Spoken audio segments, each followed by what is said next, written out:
கரூர் நெரிசல் வழக்கு தொடர்பாக சிபிஐ விசாரணைக்கு உச்சநீதிமன்றம் உத்தரவு பிறப்பித்திருக்கிறது.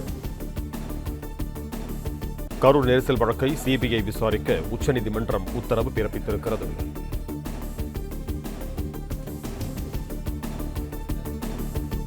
கரூர் நெரிசல் வழக்கை சிபிஐ விசாரிக்க உச்சநீதிமன்றம் உத்தரவு பிறப்பித்திருக்கிறது.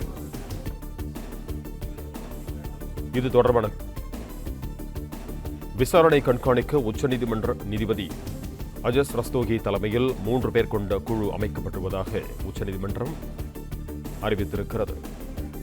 கரூர் நெரிசல் வழக்கை சிபிஐ விசாரிக்க உச்சநீதிமன்றம் உத்தரவிட்டிருக்கிறது. இது தொடர்பான கூடுதல் விவரங்களோடு இணைகிறார் எமது செய்தியாளர் ராஜகுமாரன். நீங்க தொடரலாம். கரூர் கூட்ட நெரிசல் தொடர்பான வழக்கை தமிழ்நாடு காவல்துறையினுடைய சிறப்பு விசாரணை குழு விசாரணை கூடாது என்று குறிப்பிட்டோம்.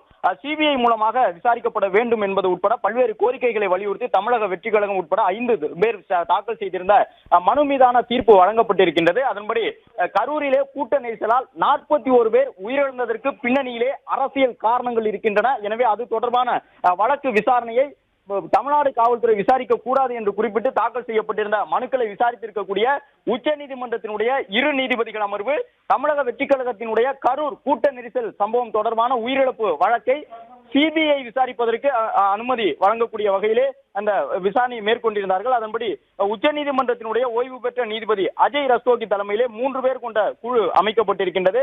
அந்த விசாரணை குழுவின் மூலமாகத்தான் விசாரணை நடத்தப்படும் என்று சொல்லியிருக்கின்றார்கள். சிபிஐ விசாரணைக்கு உத்தரவிடப்பட்டிருக்கின்றது. சிபிஐ விசாரணையை மேற்பார்வையிடக்கூடிய வகையிலே உச்சநீதிமன்றத்தினுடைய ஓய்வு பெற்ற நீதிபதி அஜய் ரஸ்தோகி நியமனம் செய்யப்பட்டிருக்கின்றார். வழக்கினுடைய விசாரணை சிபிஐக்கு மாற்றப்பட்டிருப்பது மிகுந்த முக்கியத்துவம் கொண்ட ஒன்றாக பார்க்கப்படுகின்றது.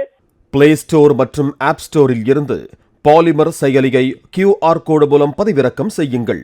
செய்திகளை உடனுக்குடன் பெறுங்கள்.